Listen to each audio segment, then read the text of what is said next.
이 갈라디아스를 우리가 공부하기 전에 먼저 우리가 갈라디아스의 이제 기록 배경을 좀 이해하고 또 우리가 정확히 알아야 할 것이 무엇인지 그것을 깨닫는 것이 참 중요합니다. 이 기록 배경은 사도행전 그 13장에서부터 한 15장쯤 그쯤 됩니다. 이 갈라디아서는 이제 구원받은 죄인이, 구원받은 사람이 이 믿음을 통한 은혜로 또 그 구원이 이제 유지된다는 그런 사실을 입증하기 위해서 이제 기록이 된 책입니다. 그래서 갈라디아서의 이제 일관된 주제는 구원받은 이후에 어떤 행함이 없이도 구원받은 상태는 유지된다는 거예요. 그래서 구원의 영원한 보장을 입증하는 책이 바로 이 갈라디아서입니다. 물론 이제 갈라디아서 이제 5장에서 보면은 이제 거기 나오는 내용은 그리스도인들이 이제 어떻게 살아가야 할 것인가, 아주 그리스도인의 삶에 있어서 매우 신중해야 한다는 그 사실이 이제 분명하게 제시되고 있지만, 그러나 그렇다고 해서 그것이 하늘나라로 가기 위한 조건은 되지 않는다는 거예요.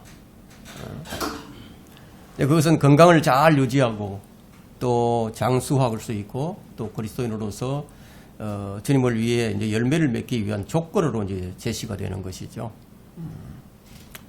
갈라디아서와 짝이 되는 것이 이제 로마서인데, 갈라디아서는 로마서와 함께 이제 오늘날 이제 온갖 구원의 교리들이 이제 전해지고 있는 이 시대에 꼭 필요한 아주 교리적인 말씀입니다. 이 성경에는 세 가지의 복음이 나옵니다. 첫째는 이제 천국 복음이죠. 천국 복음, 이 왕국 복음이라고 얘기하는데, 이 복음은 마태복음에만 제시되는 특징이 있습니다. 다른 책에서는 제시가 되지 않습니다. 둘째는 하나님의 은혜의 복음이에요. 하나님의 은혜의 복음. 이 복음은 이 바울이 말하고 있는 하나님의 은혜의 복음으로서 이제 그리스도의 영광스러운 복음으로 불리기도 하고, 바울은 이 복음을 가리켜서 나의 복음이라고 이렇게 부르기도 했습니다. 세 번째 복음은 이제 영원한 복음인데, 영원한 복음은 대환란 끝에 주님께서 재림하시기 직전에 전하게 될 복음인데, 이 복음은 사람이 전하는 복음이 아니고 천사가 전하게 될 복음입니다. 그래서 이 세 가지 복음을 우리가 올바로 이해하고 있어야만 이 다른 복음이 무엇인지 그것을 가려낼 수가 있게 됩니다. 이 갈라디아서는 총 6장으로 되어 있습니다. 그리고 149절로 되어 있고, 단어로는 이제 3098단어로 이제 구성이 되어 있습니다. 이 갈라디아서는 이제 특히 이제 이 세 부분으로 아주 또렷하게 이제 구분이 되어 있는데, 1장과 2장은 바울 자신의 이 개인적인 그런 내용으로 자신이 어떻게 사도로 부름을 받았는지 그것에 관한 내용이 제시되고 있고요. 또 3장부터 4장은 이 교리적인 것인데, 갈라디아인 너희들은 참 바보처럼 행동한다. 도대체 누가 너희에게 가서 너희를 미혹시켜 진리에서 돌이키게 하여 지금처럼 행동하게 만들었느냐.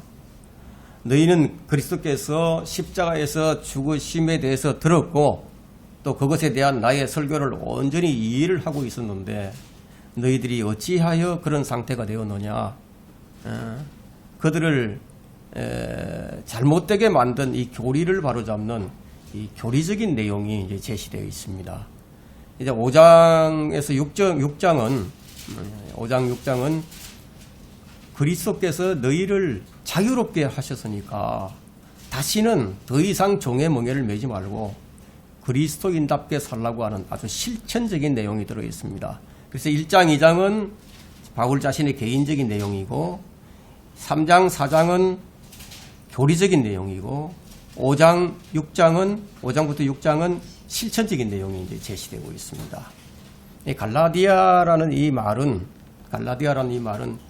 고울 사람이라는 그런 고울 사람들의 땅이다, 이런 뜻이 있습니다. 고울 사람들의 땅. 이 땅에 대한 신학적인 그런 견해 차이가 이제 크지만 크게 논의의 대상이 되지는 않습니다.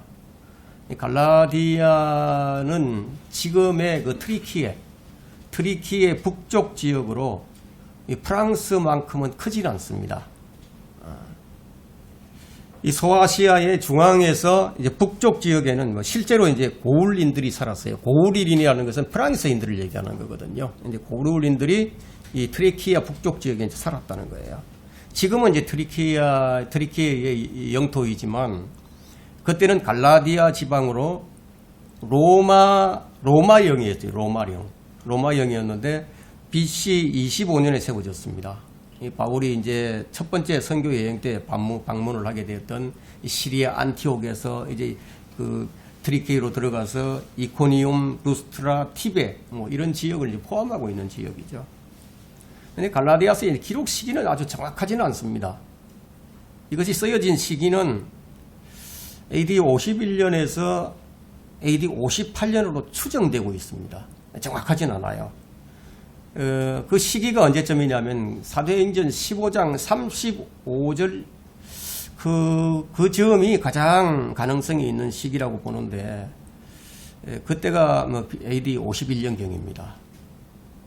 왜냐하면 우리가 갈라디아서 2장에서 예루살렘 회의가 언급되고 있기 때문에 분명히 예루살렘 회의 이후에 기록되었을 가능성이 크다 이렇게 우리가 볼 수 있습니다.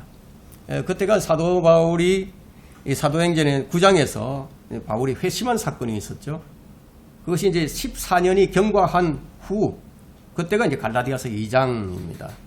만일 이제 바울이 예수님께서 부활을 하시고 성천하신 후 3년 후에 이제 구원을 받았다면은 AD 51년에 아마 갈라디아서를 썼을 것이고, 그렇지 않다면은 갈라디아서 1장 18절에 3년을 더해서 또 그리고 갈라디아서 2장 1절에 14년을 합친다면은 아마 AD 54년경이 아닌가 이렇게 이제 추정이 됩니다.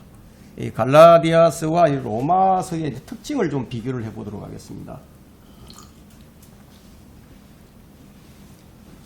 갈라디아서, 로마서의 특징. 이 로마서는 이제 사람이 구원받을 때 오직 믿음으로 어려워진다는 그런 사실을 입증해주는 책이고, 또 갈라디아서는 사람이 구원받은 이후에도 믿음으로 계속해서 의로워진다는 그런 사실을 입증해 줍니다. 이 로마서는 사도행전 15장 1절 예루살렘 회의가 있었을 때 그때 이단들을 반박한 그런 내용이 이제 기록되어 있고, 이 갈라디아서는 사도행전 15장 5절 그때 이제 이단들의 교리에 명백하게 답변을 해주는 거예요. 그러니까 로마서는 반박을 하고 이 갈라디아서는 이 교리에 대한 명백한 답변을 해주는 거죠. 이 갈라디아서 1장 8절에서 9절에 보면은 이제 그러나 우리뿐만 아니라 하늘에서 온 천사라도 우리가 너에게 전한 것 외에 어떤 다른 복음을 전한다면 그는 저주를 받으리라. 여기서 이제 저주하고 있는 이 원수들과 연합한 그리스도인들이 있었다는 거예요. 그 역사상 뭐 어떤 시기나 또 어느 나라에서도 뭐 항상 그 사람들이 다수였다는 사실이에요. 진리는 다수가 따르는 것이 아닙니다. 믿음의 길은 좁은 길이에요. 좁은 문입니다. 역사상 진리가 비방을 받아온 것은 진짜가 아닌 진짜 비슷한 가짜들에 의해서 비난을 계속 받아왔습니다. 그것이 베드로후서 1장, 베드로후서 이제 2장 1절과 2절에 나타나 있죠. 이 갈라디아서는 로마서와 너무나 흡사합니다. 이 두 서신서는 우리가 휴거 때까지 믿고 가르쳐야 할 이 구원에 대해 올바른 기독교 교리를 말해줍니다. 현대 지금 기독교계가 올바른 교리로부터 떠나서 이 실천적인 기독교나 하나님의 사랑에 대한 우주적인 그런 메시지, 교회 통합의 그런 달콤한 영어로 치닫고 있는 것은 성경이 제시하는 대로 지금이 교회 시대의 마지막 때임을 보여주고 있습니다. 지금의 기독교계는요, 1700년부터 1850년에 나왔던 그 합리주의, 또 합리주의와 이신론, 그것의 영향으로 지금의 자유주의자들이 출현을 하게 되었습니다. 그래서 1900년부터 기독교 교육과 헬라어 표준 원문을 이제 거부하게 되고 변개된 알렉산드리아의 위조 성서들로 안내한 그런 학자들의 영향으로 인해서 보수주의자들마저 이제 올바른 교리에서 떠나서 로마 카톨릭에서 빠져나와 종교 개혁을 일으켰던 개혁의 정신을 잊어버리고 다시 캐톨릭으로 회귀하는 현상이 일어나고 있습니다. 그때가 언제냐? 그때가 1900년부터 시작하여 지금에 이르고 있습니다. 이때가 정확하게 종교개혁 성경을 버리기 시작한 때였어요. 킹제임 성경을 버리기 시작하면서부터 이제 잘못된 길로, 배교의 길로 이제 빠져들기 시작한 거죠. 그래서 이때부터 1900년대부터 알렉산드리아의 이단 성경을 전신으로 하는 이 로마 가톨릭 성경을 원본으로 한 그런 변개된 현대 역본들이 쏟아져 나오기 시작한 때와 정확하게 일치하고 있습니다. 예수 그리스도의 재림 이전에 가장 큰 배도는 뭐냐? 믿음의 근본사항을 믿는다고 고백하는 이 그리스도의 몸의 지체들 가운데서 일어난다는 거예요. 이제 이것이 무서운 일이죠. 근데 완전히 다른 종교로 개종을 해서 나가는 것이 아니라 하나님을 그대로 섬기면서 일어나고 있다는 거예요. 이게 잘못된 섬김이죠. 그 신약에서 갈라디아서보다 더 많은 능력과 더 많은 악의를 아주 절실히 자각시킨 책은 없어요. 그만큼 이제 갈라디아서가 중요합니다. 자, 여기서 우리는 이제 무엇을 들을 수 있냐면요, 이 파피루스에 대한 이 소송을 들을 수 있습니다. 그리고 이방인을 향한 이 사도의 불꽃 같은 그런 눈과 또 찌푸린 눈살을 우리가 여기서 볼 수 있고요. 때로는 눈물을 흘리고 애정이 담겨 있는 순간들도 여기서 찾아볼 수 있습니다. 그리고 이 모든 권고 뒤에 잠복해 있는 주님의 그림자를 우리가 여기서 발견할 수 있습니다. 이 현대 신학자들은 이 바울의 콤플렉스가 있습니다. 바울 콤플렉스. 이 바울 콤플렉스에 사로잡힌 신학자들은 이 바울이 이 갈라디아서에서 말하고 있는 이 독설적인 말에 이 충격을 받죠. 이 다른 복음을 전하면 저주를 받는다. 그리고 교회 안에 거짓 형제들이 몰래 들어왔다. 그들이 너희를 혼란케 하고 너희를 믿음에서 떠나게 하니까 그들은 차라리 베어져 버리는 게 더 낫겠다. 뭐 이런 독설적인 화법에 곤혹스러워하죠. 그래서 점잖은 이 목사들, 지금의 점잖은 목사들, 이런 목사들은 갈라디아서 1장 8절과 같은 다른 복음을 전하면 저주를 받는다. 이런 설교를 못합니다.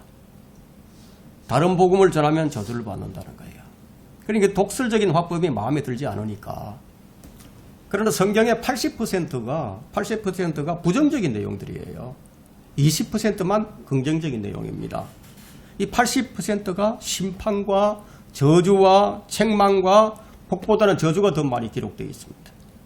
그래서 학자들이나 주석가들은 이렇게 기록한 하나님을 사랑의 하나님으로, 전자는 하나님으로 만들기 위해서 치장하는 데 익숙해져 있습니다. 이러한 치장의 기원이 어디로 올라가느냐 하면 이집트의 알렉산드리아에 그 기원을 두고 있습니다. 그때부터 그런 짓을 해왔던 거예요. 그들이 성경을 변개시켰기 때문입니다. 이들은 타락한 기독교계에 대한 깊은 책임이 있습니다. 이 교회사를 통해 봤을 때 하나님의 말씀인 성경으로 돌아감으로써 이 로마 카톨릭의 온갖 비성경적인 전통들과 또 의식들로부터 이제 종교개혁이 이제 가능했습니다. 이 종교개혁의 기수였던 이 마틴 루터는 이 로마서와 이 갈라디아서를 가장 좋아했다고 합니다. 특히 이 루터가 이 갈라디아서를 자기 아내의 애칭인 캐시로 불렀어요. 캐시. 그만큼 루터는 갈라디아서를 자기 아내를 대하듯이 친숙하게 대했던 거예요. 왜냐하면 로마서는 사람이 구원을 받을 때 오직 믿음으로만 의롭게 된다는 사실을 입증해 주는 책이니까. 그리고 갈라디아서 역시 구원의 문제에 있어서 인간의 어떤 행위도 무용하다는 사실을 강력하게 입증해주는 책이기 때문에 이 두 교리서는 우리가 휴거 때까지요, 우리가 믿고 가르쳐야 할 올바른 기독교 교리를 말하고 있습니다. 이것이 바로 오늘날과 같은 이 배도의 시대에 갈라디아서가 그리 많이 설교되지 않는 이유예요. 그런데 제가 왜 이제 배도라고 얘기하느냐 하면은, 배교라고 하면은 완전히 이제 개종을 하는 거거든요. 배교는 기독교에서 불교로 개종한다거나 이슬람교로 개종한다거나 이건 배교죠. 완전히 떠나는 거죠. 좀 배도라고 하는 것은 십자가에도 주의 길에서 벗어나는 거예요. 이 사람은 믿음으로 말미암아 은혜를 구원받고 거듭나 새로운 탄생 때 주님께서 주신 믿음이 있어요. 주신 믿음이 선물이거든요. 그 믿음으로 우리가 지속이 되는 거예요. 그래서 구원받은 죄인은 그 예수 그리스도 안에 있어요. 사람이 구원받은 예수 그리스도 안에 들어가는 거예요. 이것은 율법의 행위와 상관이 없이 예수 그리스도께서 완성하신 속죄로서 의롭게 되는 거예요. 심지어 율법 이전에 있었던 할례도 사람이 의롭게 되는 것과는 아무런 상관이 없어요. 그건 하나의 모형일 뿐이죠. 죄인들이 행하는 어떤 종류의 행위로도 하나님으로부터 의로워질 수가 없습니다. 이 같은 은혜를 거부하는 자들은 누구든지 하나님의 정죄에서 벗어나지 못한다는 거예요. 이 같은 분명한 진리를 혼잡케 하려고 그들은 마태복음, 사도행전, 히브리서, 이 야고보서를 들고 나와서 이 진리의 말씀을 대적하는 거예요. 그러니까 성경을 가지고 성경을 대적하고 있는 거죠. 그들은 신약 성도들을 위한 교리를 정립하기에 부적당한 이 마태복음이나 사도행전이나 히브리서나 야고보서에 자신들의 기초를 세우고자 합니다. 만일 그곳에서 도출된 어떤 해석이 로마서나 갈라디아서에 부합하지 않는다면요, 그 해석은 개인의 사사로운 해석일 뿐입니다. 이 갈라디아서는 하나님의 절대 무한 말씀을 변개시키려고 하는 자들의 수많은 도전을 성령의 강력한 응징으로 바로잡는 책이에요. 갈라디아서는 바로잡는 책입니다. 하나님의 말씀을 공부하는 학도들은 반드시 첨가되거나 삭제되지 않는 올바른 성경이 있어야만 합니다. 올바른 하나님의 말씀과 그 말씀에 대한 신뢰가 있어야만 제대로 공부할 수 있는 거죠. 왜냐하면 하나님의 말씀은 그것을 믿는 사람들 안에서 효과적으로 역사를 하기 때문에 믿지 않으면 아무런 역사도 안 일어납니다. 어떤 효과도 얻을 수 없습니다. 이 공부를 통해서 하나님의 말씀에 대한 확고한 믿음으로 인간의 권위가 아닌 하나님의 참된 권위에 복종하는 우리 신실한 하나님의 자녀로서 이 성장해 나가야 합니다. 본론으로 본문으로 들어가 보도록 하겠습니다. 1장 1절 한번 보세요. 사람들로부터도 아니요 사람에 의해서도 아니고 오직 예수 그리스도와 죽은 자들로부터 그분을 살리신 하나님 아버지에 의하여 사도된 바울과 여기 자신이 사도되었다는 것을 강조를 하고 있죠. 여기 인사말에는 특별한 별다른 설명이 필요가 없습니다. 바울은 자신의 권위, 사도의 권위에 의혹을 품고 있는 자들에게 편지를 쓸 때마다 그 어떤 서신서에서도 사도라고 말을 하는 것이, 언급하는 것이 특징입니다. 여기서는 이제 바울이 사도된 근원이 뭐냐? 사람들로부터 된 것이 아니다 이거예요. 사람에 의해서도 아니고 오직 예수 그리스도와 죽은 자들로부터 그분을 살리신 하나님 아버지에 의해서 그렇게 된 것이다. 이것을 강조를 합니다. 그러니까 바울이 사도됨은 하나님의 직접적인 계시에 의한 것이지 사람의 설명을 통해서, 사람의 가르침을 통해서 된 것이 아니라는 거예요. 특별한 의미에서 하나님의 정하심에 의해서 선택을 받았어요. 이것은 심지어 베드로나 요한이나 야고보도 갖지 못한 특권이에요. 바울만이 가진 특권입니다.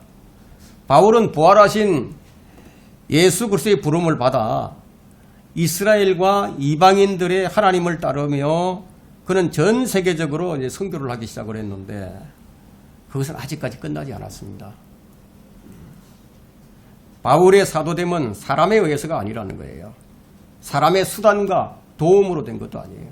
처음부터 예수 그리스도를 통해서 그렇게 되었습니다.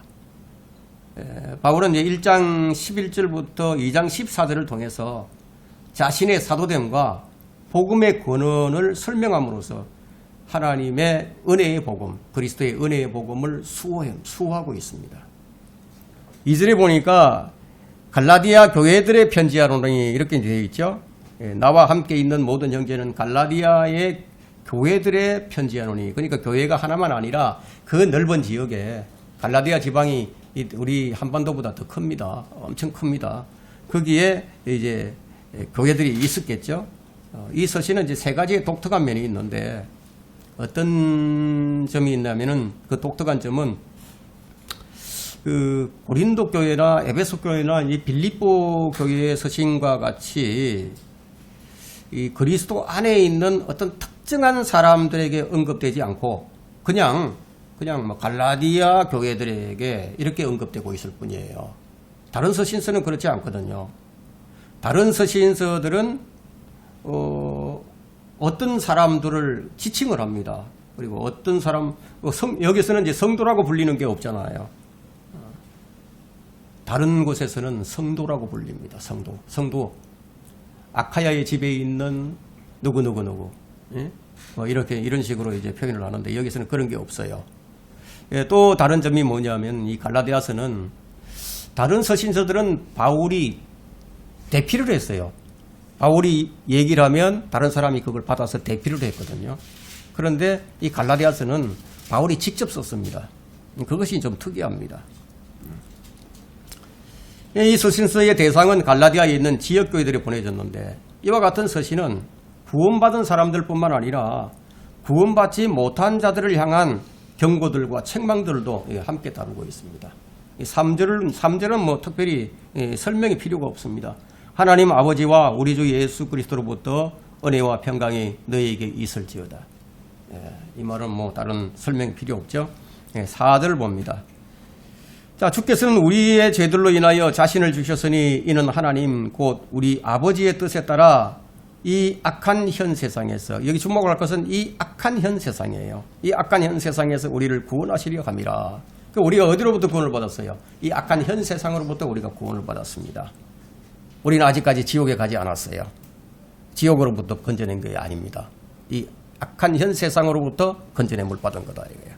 자, 여기서 보니까 주께서는 우리의 죄들로 인하여 자신을 주셨다고 했는데 이 그리스도께서 자신을 주신 목적이 뭐냐? 우리를 대속하기 위해서요. 대속이라는 말은 누구를 대신한다는 뜻이 있는데 그리스도께서 우리를 대신하셨다는 거예요. 그분께서 그렇게 행하심으로써 우리가 사는 이 현 세상, 이 악한 현 세상으로부터 우리가 구원을 받을 수 있게 된 거예요. 이것은 이 구원은 전적인 하나님의 은혜임을 여기서 밝혀주고 있습니다. 성경은 이 세상에 관해서 이제 묘사를 할 때 뭐 결코 아름답다거나 뭐 현대적이거나 경이로운 세상으로 그리지 않습니다. 이 세상에 대한 성경적 관점은 뭐냐? 이 악한 현 세상. 신구약 전체를 통해서 발견되는 세상에 대한 성경의 관점은 부정적이에요. 우리가 사는 세상은 본래부터, 본질에서부터 악합니다. 악하다. 이 악한에 해당하는 이 헬라어 단어는 포네루인데, 포네루. 포네루의 뜻은 이 외설물 경우와 마찬가지로 나쁜 것이 있는데 그 나쁜 것 이상으로 더 나쁘다. 이런 뜻이 있어요. 그러니까 철저하게, 완전하게 악함을 드러내는 거죠. 이 성경이 가진 세상에 대한 부정적인 세계관이 너무나 이제 강력하기 때문에 교육가들이나 또 국제사회주의자들은요, 성경에 대해서 적개심을 갖고 있습니다. 진화론자들은 인간과 역사를 다룰 때 아주 긍정적으로 생각을 하죠. 모든 일이 다 잘 될 것이다. 점점 더 나아지고 있다. 이렇게 생각을 하죠. 그러나 진짜 성경을 믿는 사람들은 이 같은 주제를 다루는 데 있어서 이 세상을 부정적으로 생각을 합니다. 진화론자들, 공산주의자들, 가톨릭 교도들은 인간의 역사를 다루면서 인간의 잠재적인 선이 있다. 인간에게. 예? 그 인간의 잠재적인 선이 전능하신 하나님의 기적적인 간섭이 없이도 이 지상에 평화를 이룰 수 있다는 그런 잠재적 가능성을 믿고 있습니다. 자, 이들은 지상의 평화나 영생을 얻는 수단들과 방법들에만 호소하고 있을 뿐 인간의 타락에 관한 아주 위대한 진리를 결코 연구하거나 토의하지를 않습니다. 아주 가끔 이런 주제가 나오게 되면 이런 식으로 얘기를 하죠. 만일 사람이 스스로 은혜의 수단을 활용할 수만 있다면 무슨 얘기죠? 은혜의 수단을 하나님께서 하나님을 수단으로 활용할 수 있다면 이런 뜻이 되는 거예요. 만일 인간이 자신 안에 있는 빛을 따라서 행동을 한다면 만일 우리가 서로 간의 견해를 이해하려고 노력을 한다면 이런 식으로 적당히 말을 내뱉을 뿐입니다. 그러나 사실 이 문제에 대한 성경의 정의는요. 사람들은 악하다. 사람들은 악하다. 마음속에서 악한 것이 나온다. 마음도 악하다. 성품도 악하다. 그들의 세상도 악하고 이 세상의 신도 악하다. 성경 전체가 증거하는 것은 분명히 창세기 1장 1절 이후 어느 시대 어떤 상태에도 세상은 악하다는 거예요. 심지어 그리스도께서 이제 앞으로 그의 성도들과 우리들과 함께 이 땅에 내려와서 이 땅을 통치하려고 와서 천년왕국을 세우고 그 천년왕국에도 악은 여전히 존재하고 있다는 거예요. 자, 이 시대 역시 이제 다른 모든 시대와 마찬가지로 무엇으로 끝나느냐? 이 믿음에서 떠나는 것으로 끝납니다. 이 시대는 그리스도께서 사역하던 시대나 교회 시대 전체나 대환란 시대나 바울 시대나 아담 시대나 그 외의 모든 시대와 같이 악하다는 거예요. 그 어떤 시대도 계시록 21장 1절까지 즉 영원 시대로 들어가기까지는 악이 없을 수가 없다는 거예요. 이것이 성경이 현 세상에 내린 정의입니다. 우리가 세상을 보면 알죠. 점점 더 악해지잖아요. 사람들이 얼마나 더 악해집니까? 만일 여러분이 세상 방식으로 사고를 하게 되면 세상과 친구를 하게 되면 하나님과 원수가 된다는 성경 구절에 적용될 수 있습니다. 야고보서 4장 4절은 세상과 친구 되는 것이 하나님과 원수 되는 것임을 알지 못하느냐? 그러므로 누구든지 세상과 친구 되고자 하는 자는 하나님의 원수가 되느니라. 그럼 여러분이 이제 성경적으로 살려고 하면 첫째로 버려야 할 것이 무엇입니까? 우리 세상에서 건져냄을 받았는데 이 세상 제도 우리가 버려야 된다 이거예요. 이렇게 해야만 주님과의 참다운 교제가 이루어진다는 거예요. 로마서 8장 7절에도 육신적인 생각이 있죠. 우리 인간의 생각은 육신적인 생각이거든요. 육신적인 생각은 하나님과 원수가 되나니 그것은 하나님의 법에 복종치 않을 뿐만 아니라 실로 할 수도 없습니다. 불가능하다는 거예요. 우리 육신적인 생각은. 자, 이런 연유로 성경은 이렇게 말씀을 하죠. 요한일서 2장 15절에 세상도 세상에 있는 것들도 사랑하지 말라. 누구든지 세상을 사랑하면 아버지를 사랑함이 그 안에 있지 아니하니 이는 세상에 있는 모든 것이 육신의 정욕과 안목의 정욕과 생의 자랑이라. 아버지께 속한 것이 아니라 세상에 속한 것이기 때문이라. 이렇게 얘기를 합니다. 주님은 우리를 세상으로부터 건져내셨습니다. 그래서 우리는 지금 세상에 살고 있지만 세상에 속한 자들이 아니라는 거예요. 우리는 하나님의 가족이에요. 하나님의 자녀들입니다. 하나님의 자녀의 특징은 하나님의 말씀을 듣는 특징이 있어요. 요한일서 4장 6절에는 우리는 하나님께 속하였으니 하나님을 아는 자는 우리의 말을 듣고 하나님께 속하지 아니하는 자는 우리의 말을 듣지 아니하느니라. 이로써 우리가 진리의 영과 미혹의 영을 안다고 했습니다. 하나님께 속한 자는 반드시 하나님의 말씀을 들으려고 한다는 거예요. 5절을 한번 보세요. 그분께 영광이 영원무궁토록 있을지어다. 아멘. 그분께 영광이 영원무궁토록이에요. 이 영광은 하나님께 속해 있습니다. 이 영광이 경시되는 곳, 하나님의 영광이 무시되는 곳에는요, 하나님의 영광이 떠나버립니다. 구약시대에 성전에 하나님의 영광이 임했는데 이스라엘 사람들이 범죄하고 또 하나님의 영광을 경시하게 되자 하나님의 영광이 떠나버렸습니다. 자, 이 성경 해석과 이해의 문제에 있어서 이 영광은요, 단 한 번도 헬라어 렉시콘이나 헬라어 학자들에게 주어진 적이 없습니다. 성경의 성령님께서는 우리의 선생이에요. 성령님께서 우리를 가르치신다. 이게. 그분께서는 이 영광을 누구에게 돌리느냐? 아버지와 예수 그리스도께 돌립니다. 그렇게 하는데 절대 실패하지 않으십니다.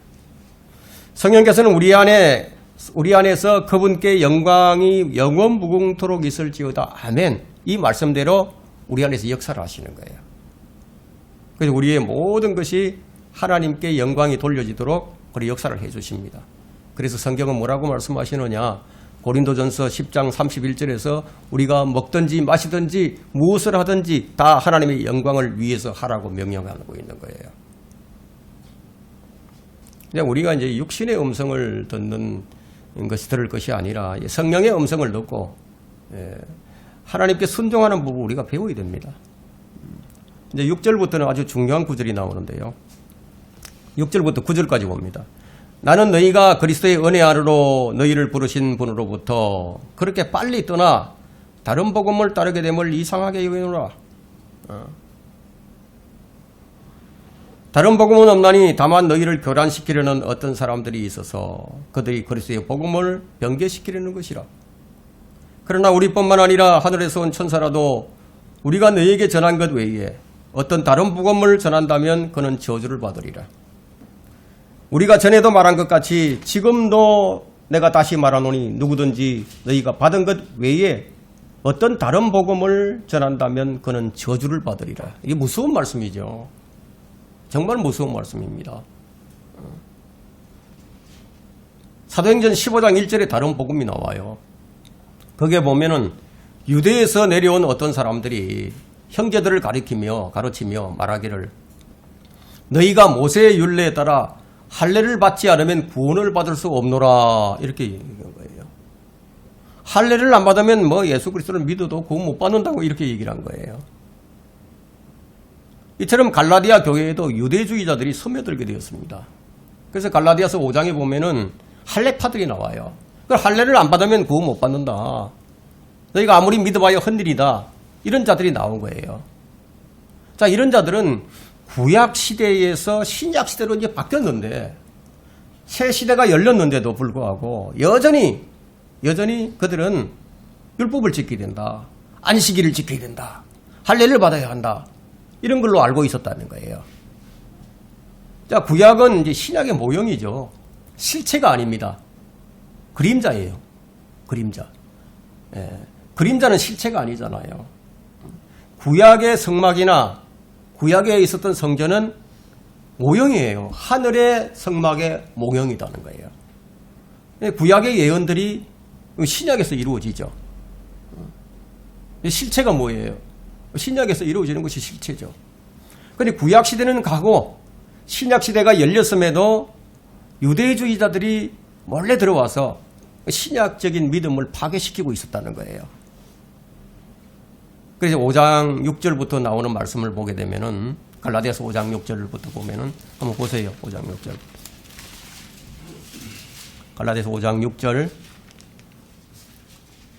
예수 그리스도 안에서는 할례나 무할례가 쓸모없고 오직 사랑으로 역사하는 믿음뿐이라. 그러니까 여러분 이제 믿음은 사랑으로 역사해야 됩니다. 너희가 잘 달려가고 있더니 누가 너희를 진리에 순종하지 못하도록 하더냐 막더냐. 이러한 권면은 너희를 부르시는 이에게서 나온 것이 아니니라. 그럼 누구에게서 나온 거예요? 하나님께로부터 안 나왔으면 누구로부터 나온 거예요? 마귀로부터 나온 거죠. 심지어는 바울은 이런 자들을 향해서 뭐라고 얘기하느냐면 갈라디아서 5장 12절을 보세요. 나는 너희를 혼란케 하는 자들이 심지어 베어져 버리기를 원하노라. 그래서 바울은 이런 자들에게 미혹된 자들을 바로잡기 위해서 이 갈라디아서를 쓰고 있는 거예요. 너희가 누군가로부터 어떤 것을 듣고 있지만 그것은 복음이 아니다. 그건 다른 복음이다. 너희들은 하나님의 은혜의 복음을 받아들였고 또 너희는 이 복음으로 진리를 받아들였다. 너희는 이 메시지가 하나님 아버지로부터 온 것임을 믿었고 그것을 그분의 은혜의 역사로 받아들였고 심지어 그것을 듣는 것마저도 그분의 공로로 여겼었다는 거예요.